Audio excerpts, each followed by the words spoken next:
नमस्कार, स्वागत है, अभिनंदन है। आप देख रहे हैं कार्यक्रम साहित्य की।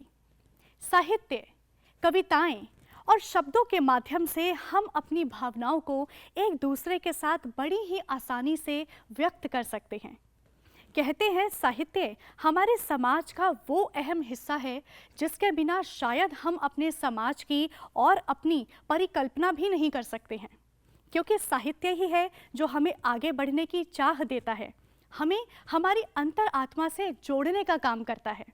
साहित्य ही है जो हमें हमारे भगवान से, हमारे ईश से मिलवाने का काम करता है। साहित्य ही है जो हमारे और हमारे समाज में एक ताल मिलाने का काम करता है, हमें एक नवीन और सकारात्मक ऊर्जा प्रदान करता है। आज जीवन यात्रा में साहित्य की कलम में साहित्यकार श्री आशुतोष अग्निहोत्री जी से साहित्य की बारीकियों को नज़दीक से जानने का प्रयास करेंगे। पुस्तक चर्चा में आज हम बात करेंगे आंखों देखा गदर। किताबों की दुनिया में आज हम आपको लेकर चलेंगे राष्ट्रीय शैक्षणिक योजना एवं प्रशासन दिल्ली के पुस्तकालय में। आज कार्यक्रम साहित्य की में जीवन यात्रा के अंतर्गत हम आपसे मिलवाने वाले हैं साहित्यकार श्री आशुतोष अग्निहोत्री जी को। आशुतोष जी से हम उनके साहित्य की बारीकियों को समझेंगे, उनके लेखन शैली की बारीकियों को जानने का प्रयास करेंगे और साहित्य के माध्यम से उनकी जीवन शैली में किस प्रकार का बदलाव वो देखते हैं, इन तमाम बातों के बारे में आज हम चर्चा करने वाले हैं।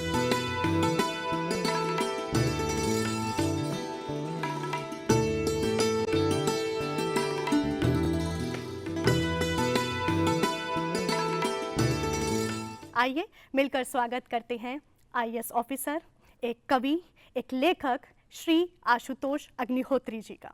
आशुतोष जी, आपका साहित्य की कार्यक्रम में बहुत बहुत स्वागत है। धन्यवाद अंशु जी, और आपके माध्यम से आपके सभी दर्शकों को मैं मेरा नमस्कार। और आपने जिन शब्दों के साथ इस कार्यक्रम की शुरुआत की है, मुझे लगता है कि उससे अच्छा और सुंदर साहित्य का परिचय हो नहीं सकता, तो इसके लिए आपको बहुत बहुत धन्यवाद। शुक्रिया सर। आशुतोष जी, कार्यक्रम की शुरुआत हम लोग कर रहे हैं। ऐसे में हम सभी जानते हैं कि आप प्रशासनिक सेवाओं में रहे हैं। हम इसके बारे में विस्तार पूर्वक जानेंगे, कविताओं के बारे में भी चर्चा करेंगे, लेकिन उससे पहले मैं जानना चाहूँगी आपके बचपन के बारे में। अगर मैं बात करूँ आपके बचपन की, तो आशुतोष अग्निहोत्री जी का बचपन कैसा रहा है? क्या आशुतोष अग्निहोत्री जी जैसे आज इतने शांत स्वभाव के व्यक्ति हैं, क्या बचपन में भी ऐसे ही थे, या जैसे अधिकतर तमाम बच्चे होते हैं थोड़े से चुलबुले, थोड़े से शरारती थे? तो कैसा रहा है आपका बचपन? बड़ा ही अच्छा और रोचक प्रश्न पूछा है आपने। अपने बचपन में झांकने का एक अवसर भी दिया है। मेरा जन्म कानपुर में हुआ था, और कानपुर में जिस परिवेश में मैं पला बढ़ा, उसमें कुछ चीज़ें प्रत्याशित थीं कि आपको किस तरह का व्यवहार और आचरण करना है। तो एक बच्चे के रूप में मुझे लगता है कि मैं बहुत ही संजीदा था, बहुत शांत था, बहुत गंभीर था, और यूँ कहूँ तो ज़रूरत से ज़्यादा मैच्योर था। और यही प्रत्याशा जो घर पे थी वही स्कूल में थी। स्कूल में भी हमेशा एक गुड बॉय, एक सीरियस, सिंसियर, स्टूडियस बच्चे की एक इमेज बन गई थी। तो उतने शरारती, कुछ शरारत के अवसर तो हमेशा मिलते ही हैं, सभी बच्चों को मिलते हैं, और मेरे अंदर भी वो तत्व मौजूद थे। तो मुझे लगता है कि जितना शांत मैं शायद पहले था, उससे कम हुआ हूँ। और बड़े होने के क्रम में आप बहुत सारे अनुभव ग्रहण करते हैं, बहुत कुछ देखते समझते हैं। आपको इस बात का भी एहसास हो जाता है कि बचपन को खोना नहीं चाहिए, और जो बचपन की सरलता है, जो बचपन की मिठास है, उसको अपने अंदर आप बचाए रखते हैं, तो आपके अंदर का मनुष्यत्व तो उतना ज़्यादा पुष्ट रहता है। और इसलिए मेरी चेष्टा अब तो कम से कम यही है कि जीवन को और जीवन के क्षणों में आप जितना आनंद खोज सकते हैं वो खोजना चाहिए, और सिंसियर होना चाहिए, लेकिन बहुत ज़्यादा संजीदा, ये कि हंसी को ज़ब्त किए हुए हैं, मुस्कुराहट को ज़ब्त किए हुए हैं, ऐसा शायद नहीं करना चाहिए। अब तो कम से कम मुझे यही लगता है। बिल्कुल बिल्कुल, बहुत अच्छा लगा। आशुतोष जी, अगर आपके साहित्यिक यात्रा की हम बात करें, आपके लेखन की बात करें, तो क्या वो आपको जो विषय था वो बचपन से ही शुरू था, या फिर बड़े होने के बाद में आपको इस विचार में आया कि आपको लेखन में जाना चाहिए? जैसा कि मैंने बताया कि जिस परिवेश में मेरा बचपन बीता या मैं बड़ा हुआ जिस परिवेश में, वहाँ मैं अपने पिता को देखता था और जी। पिता के साथ के लोगों को भी देखता था। मेरे पिता अध्यापक थे हम्म, और हिंदी और अंग्रेज़ी के अध्यापक थे और कविताएं भी लिखते थे, जी। कहानियाँ भी लिखते थे।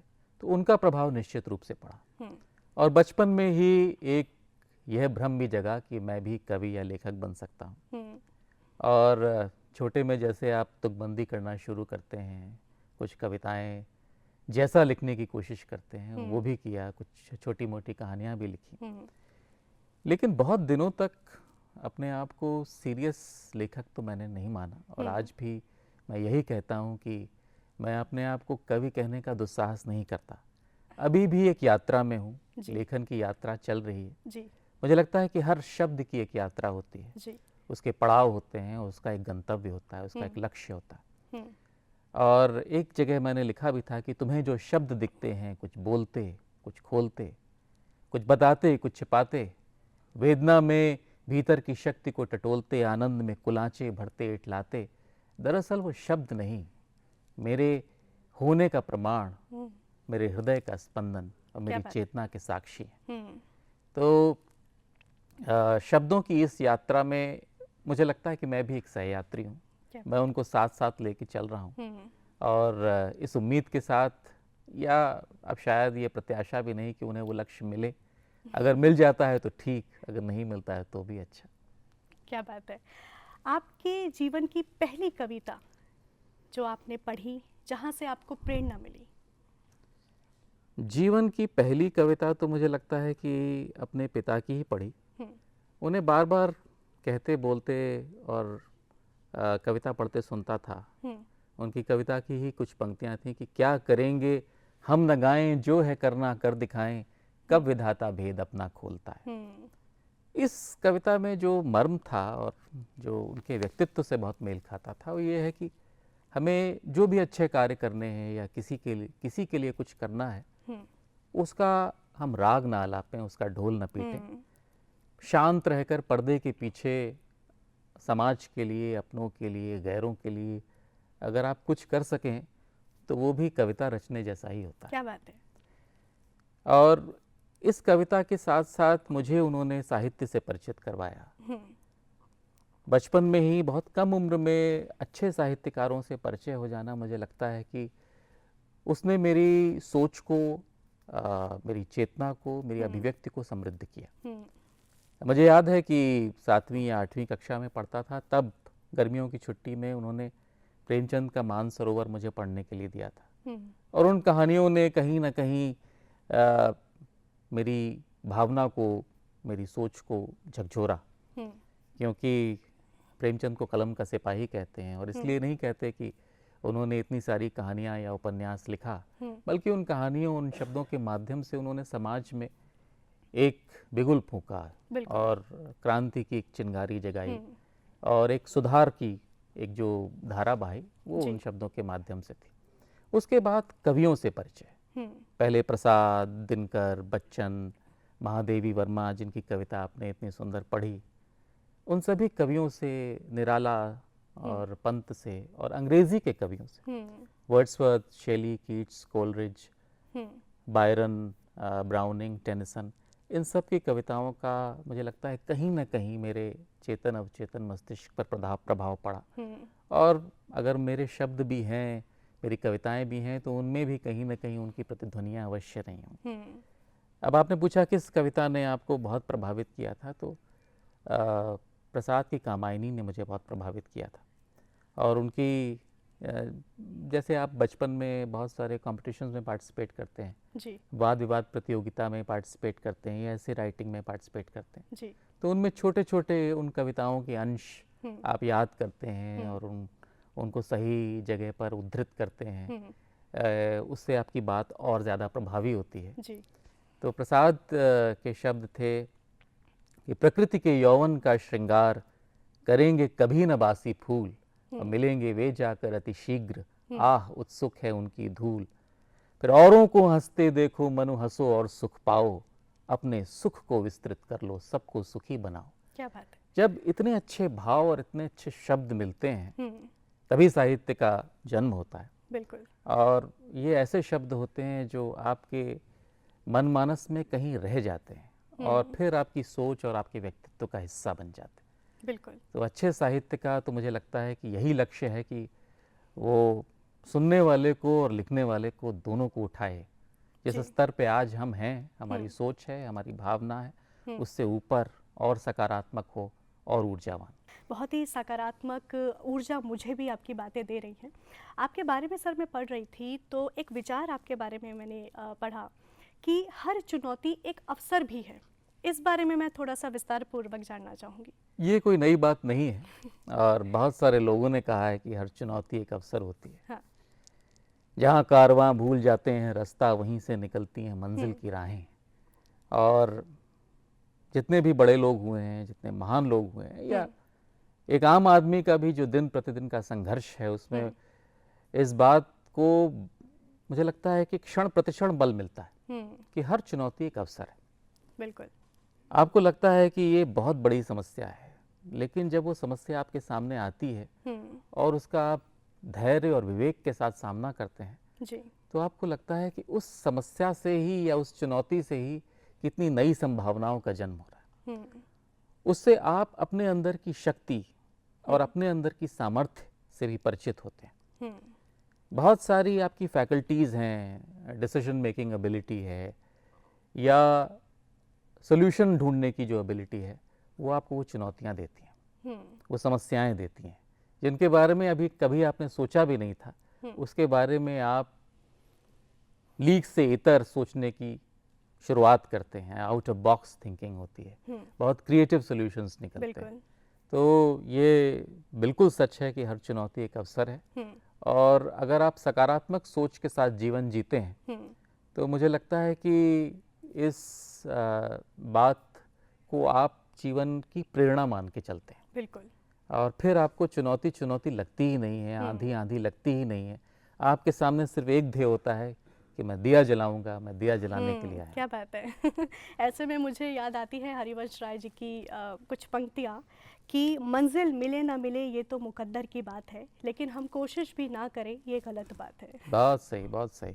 और इसी बात पे मुझे लगता है कि चूंकि दीप का जिक्र आया है जी। मेरा ये दृढ़ विश्वास है कि सबके अंदर दीप जलाने का सामर्थ्य है। और ये दीप बहुत सारे बातों का प्रतीक है, बहुत सारी अच्छी भावनाओं का प्रतीक है। जी। क्योंकि आप जब किसी शुभ कार्य का प्रारंभ करते हैं तो वो भी दीप प्रज्वलन के साथ होता है। बिल्कुल। लेकिन बहुत सारे फंक्शंस में हमने देखा होगा कि इस दीप को जलाना इतना आसान नहीं होता। लौ जब तक वो पकड़ नहीं लेता तब तक आप संघर्ष करते रहते हैं। बिल्कुल। या तो आप उस बाती के ऊपर कर्पूर रख देते हैं जिसकी ये प्रकृति है कि वो उस लौ को तुरंत जो है ऊपर उठा देगा। अगर वो ऐसा नहीं है तो आपको संघर्ष करना पड़ता है और साथ में कुछ हवाएं तो चलती ही। बिल्कुल। तो ऐसी स्थिति में ये आपकी सामर्थ्य है और आपका जुझारूपन है, आपकी जिजीविषा है जो उस दीप को जलाती है। तो ऐसी ही एक कविता मैंने लिखी थी जो आपकी बात और शायद मेरी बात को प्रतिध्वनित करती है जी। कि आज जलकर सज रहे हैं दीप सारे, आज जलकर सज रहे हैं दीप सारे, पंक्ति में मिलने संवरने ज्योति का श्रृंगार धारे। एक दीपक भी जला जो मर्त्य मिट्टी को तपाता, कुछ पलों को अर्थ देकर टिमटिमाता बुझ भी जाता, किंतु उसकी साधना निष्फल नहीं निष्काम है, और कब अंधेरों ने दिया दीपों को कुछ विश्राम है। दीप हैं जलते रहेंगे, जल नहीं पर शेष होंगे, एक बुझता किंतु उसकी राख में अनगिन अंगारे, आज जलकर सज रहे हैं दीप सारे। और एक दीपक भी स्वयं में कम नहीं है गीत गाता, एक दीपक भी स्वयं में कम नहीं है गीत गाता, सारथी विश्वास का बन वह विजय उत्सव मनाता, किंतु जब वह एक दीपक दूसरे से जुड़ के जलता, किंतु जब वह एक दीपक दूसरे से जुड़ के जलता, तब नहीं फिर रात्रि का फैला हुआ विस्तार खलता। जब तलक संसार है संघर्ष यह चलता रहेगा, जब तलक संसार है संघर्ष यह चलता रहेगा, दीपकों का ऋण यहाँ कोई मगर कैसे उतारे। और हम अंधेरों को न कोसें, हम अंधेरों को न कोसें, हैं अंधेरे तो जलाएं, दीप तो तैयार बैठा हर हृदय में मुस्कुराए। मैं जलाऊं तुम जलाओ हम जलाएं सब जलाएं, दीप सारे मिल गए जो रोज दिवाली मनाएं। क्या बात है। एक ही दिन क्यों सजें, एक ही दिन क्यों सजें, हम क्यों नहीं है रोज सजते, बस यही आह्वान रूपी प्रश्न दीपक कर पुकारे। आज जलकर खिल रहे हैं दीप सारे, पंक्ति में मिलने संवरने ज्योति का श्रृंगार धारे। इसी श्रृंखला में आगे बढ़ते हुए आज किताबों की दुनिया में हम आपके लिए जो किताब लेकर आए हैं उसका शीर्षक है आंखों देखा गदर, जिस पर चर्चा करने के लिए हमारे साथ मौजूद हैं डॉक्टर महेश दर्पण जी।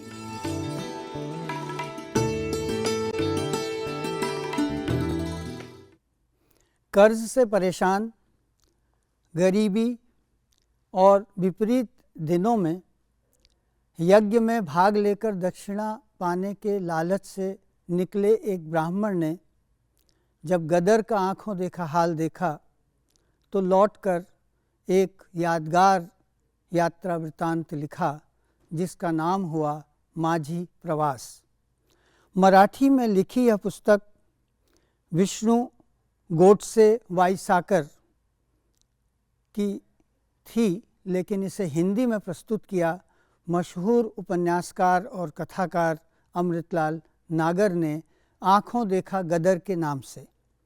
यह पुस्तक बताती है कि महारानी द्वारा किए गए यज्ञ में दक्षिणा के लालच में निकला एक ब्राह्मण किस तरह से पैदल चलता हुआ काशी पहुंचा और लौटकर जब कांवड़ से निकले गंगा जल से उसने अपने माता पिता को स्नान कराया तो वह यज्ञ उसके जीवन का ही नहीं बल्कि देश का भी एक ऐसा यज्ञ बना जिसमें 1857 का सैनिक विद्रोह शामिल था। यह यात्रा कई शहरों से होती हुई कानपुर और लखनऊ, झांसी और ग्वालियर, इंदौर और उज्जैन किस किस जगह नहीं पहुंची, ऐसी जगह से चला था यह यात्री जिसे यह कहना पड़ा कि मैं हिंदुस्तान जा रहा हूँ। उस समय इस ओर आना हिंदुस्तान आना कहलाता था। रास्ते में सैनिकों द्वारा किए गए अत्याचार, अंग्रेज़ सैनिक हों चाहे अंग्रेज़ सेना में शामिल भारतीय सैनिक, दोनों की टिप्पणी इस तरह से इस यात्रा वृत्तांतकार ने की है कि लगता है जैसे वह एक तटस्थ यात्रा वृत्तांतकार की तरह उस समय के पूरे देश को देख रहे हैं। उन्होंने देखा कि यज्ञ रुक गया है और दान की संभावनाएं क्षीण पड़ गई हैं, इसके बावजूद काशी पहुंचने का मोह वो न छोड़ सके। उनकी बातों में इतना रस था और बातों के वो इतने रसिया थे कि जहां गदर की बातें होती बैठ जाते, उन्हें अपने मन मस्तिष्क पर अंकित कर लेते और लौटकर जब उन्होंने अपने एक मेज़बान को ये हाल सुनाया तो उसने कहा कि पंडित जी इस हाल को आप लिख डालिए। कच्ची पक्की मराठी में उन्होंने जिस तरह से लिखा उसे मेज़बान ने दुरुस्त करके पूना की एक प्रेस से छपवाया। इसके बाद ये किताब अपने एक मित्र के हाथों हिंदी के अद्भुत कथाकार अमृतलाल नागर तक पहुंची और अमृतलाल नागर ने कहा कि यह इस गदर का आँखों देखा प्रामाणिक विवरण है जिसे हर भाषा में पहुंचना चाहिए। आज यह पुस्तक राजपाल से प्रकाशित होकर देश के तमाम पाठकों के सम्मुख उपस्थित है। वे जानें कि कैसे लगी थी स्वाधीनता संग्राम की पहली चिंगारी और उसके बाद कैसे देश ने आगे बढ़कर 1947 में आज़ादी हासिल की। मेरठ से शुरू हुआ सैनिक विद्रोह धीरे धीरे कैसे पूरे देश में फैल गया और सेना की स्थिति उस समय क्या थी, भारतीय राजाओं में कैसा विभ्रम था और आम जनता के लुटेरे और फालतू लोग भी सेना में कैसे भर्ती कर लिए जाते थे। यह देखना हो तो इस पुस्तक को पढ़िए और जानिए कि कैसे गोडसे ने आँखों देखा हाल प्रस्तुत किया और उससे भी खूबसूरत ज़ुबान में हिंदी में अमृतलाल नागर ने हमारे लिए इसे सुलभ कराया। मैं ये मानता हूँ कि आज अगर युवा पीढ़ी को यह जानना है कि आज़ादी की क्या कीमत थी, किस तरह से हमने इसे हासिल किया और उसका प्रारंभिक इतिहास क्या था, तो यह पुस्तक एक संग्रहणीय धरोहर के रूप में हर पीढ़ी के लिए महत्वपूर्ण है। कहते हैं कि किताबें इंसान की सबसे अच्छे मित्र होती हैं, और आज किताबों की दुनिया में हम आपको सीधे ले चलेंगे राष्ट्रीय शैक्षणिक योजना एवं प्रशासन संस्थान दिल्ली के पुस्तकालय में, जहां हमने बात की पुस्तकालय के कुलपति डॉक्टर शशिकला वंजारी जी से और साथ ही पुस्तकालय के अध्यक्ष डॉक्टर पूजा सिंह जी से।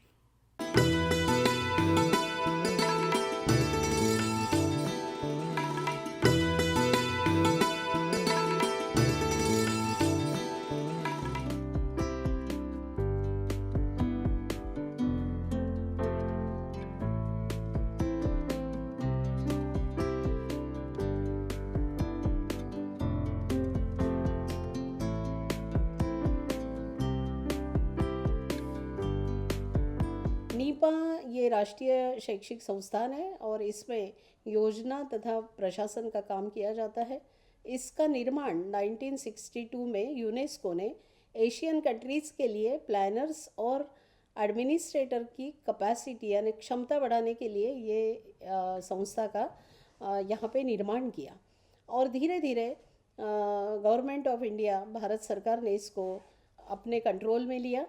नीपा का जो एक हम जिसको कहेंगे कि एक मैंडेट होता है या कार्य प्रणाली होती है, तो वो मैंडेट है to evolve human learning society with the और through the advancement of knowledge.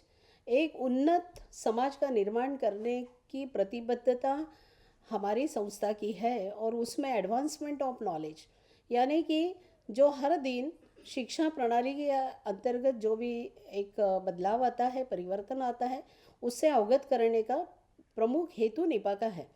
Nipah का हम लोग देखेंगे तो एक मैंडेट है, वो मैंडेट है कि क्षमता विकसन, कैपेसिटी डेवलपमेंट, ये हमारा मेन मैंडेट है।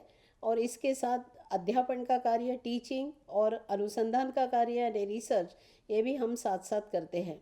इसका विस्तार संपूर्ण भारत में है, केवल भारत में ही नहीं है, तो बाहर के एशियन कंट्रीज़ में भी इसका एक नेटवर्किंग है, because we have ANTRIEP Asian network for teachers and researchers. ये बहुत सारी बातें होती है। हमारा लॉन्ग टर्म प्लान है वो है कि भारत के एक समृद्ध समाज में जो आवश्यक हमारे नेतृत्वधारी लोग हैं और अध्यापक हैं, इनका सबका हम प्रशिक्षण करें। मुझे बताते हुए बहुत खुशी होती है कि we have library and it is very unique. You will found there 34,000 books और हैविंग डिफरेंट टाइटल्स, और केवल बुक्स तक ही सीमित नहीं है, तो हमारे यहाँ 9,000 के करीब जर्नल्स है, डेटाबेसेस है, और पूरी लाइब्रेरी, पूरा हमारा ग्रंथालय ये कंप्यूटराइज्ड है।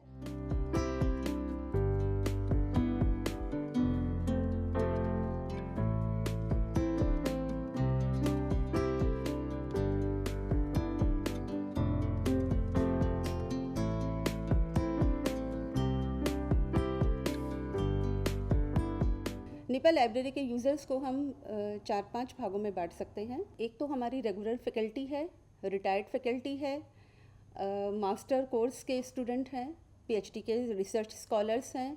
इसके अलावा नीपा टाइम पे जो नेशनल इंटरनेशनल प्रोग्राम ऑर्गेनाइज़ करता रहता है, उसके पार्टिसिपेंट हैं। इसके अलावा देश और विदेश से सभी जितने भी यूज़र्स हैं वो हमारी लाइब्रेरी में डाटा कलेक्शन के लिए आते रहते हैं। लाइब्रेरी में जो मेजर सेक्शन है वो है पहला एक्विजिशन सेक्शन। एक्विजिशन सेक्शन में बुक्स की प्रोक्योरमेंट का काम होता है, और इसके अलावा पीरियडिकल सेक्शन है जहाँ पर जर्नल्स को सब्सक्राइब किया जाता है। जो जर्नल्स नहीं आते हैं उनके रिमाइंडर्स हम टाइम पे भेजते रहते हैं। इसके अलावा टेक्निकल सेक्शन है, हमारी जितनी भी बुक्स हैं उसको हम डीडीसी के 21st एडिशन के हिसाब से उनको क्लासिफाई करते हैं और उनको स्टैक पे जाने के लिए तैयार करते हैं। सर्कुलेशन और रेफरेंस सेक्शन है जो कि हमारे यूज़र को डील करता है। जितने भी पार्टिसिपेंट्स यूज़र आते हैं वो सर्कुलेशन सेक्शन पे आते हैं। बुक्स को बोरो करना है या किसी भी तरह की उनकी कोई क्वेरी है, रेफरेंस क्वेरीज़ हैं, वो सभी उन सभी के जवाब उनको रेफरेंस और सर्कुलेशन सेक्शन पे मिलते हैं। NIEPA library is fully computerised using LibSys 10 software. All housekeeping operations are computerised like as circulation, acquisition, periodical, serial control, web OPAC. कि जैसे जैसे संस्थान ने समय के साथ साथ अपने स्वरूप को बदला है, उसी तरह से हमारी लाइब्रेरी की कलेक्शन डेवलपमेंट पॉलिसी को भी हमने यूज़र के रिक्वायरमेंट के हिसाब से बदला है। हमने 2013 में अपनी कलेक्शन डेवलपमेंट पॉलिसी में एक बहुत बड़ा चेंज किया।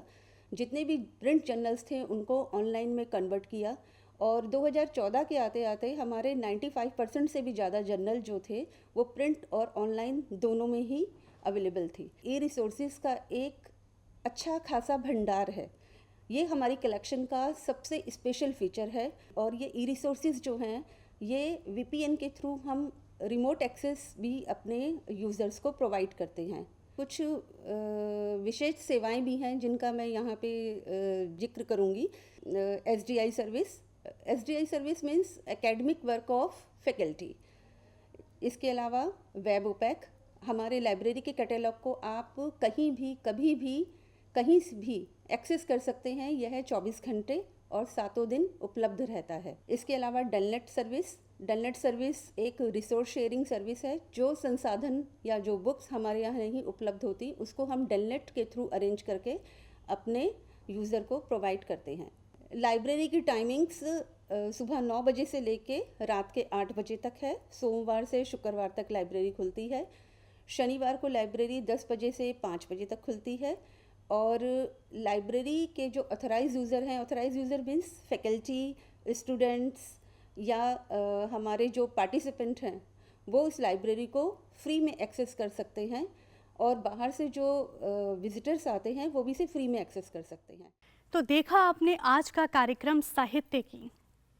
यूँ तो साहित्य अपने आप में समंदर है, लेकिन मेरा मानना है कि अगर साहित्य के समंदर में से एक बूंद भी हम अपने जीवन में उतार सकें तो क्या कहना, क्योंकि साहित्य ही है जो नकारात्मकता से सकारात्मकता की ओर लेकर जाता है, जो कांटों से फूलों की तरफ लेकर जाता है, जो सही मायने में हमारे जीवन को जीवंत बनाता है। आज के कार्यक्रम में बस इतना ही। आपसे फिर मिलेंगे हम अगले एपिसोड में। कुछ नई कलात्मक, कुछ नई कहानी, कुछ नई साहित्यकारों के लेखन शैलियों के बारे में चर्चा करेंगे, उनके संग्रहों के बारे में जानेंगे। तब तक के लिए मुझे दीजिए अनुमति। नमस्कार।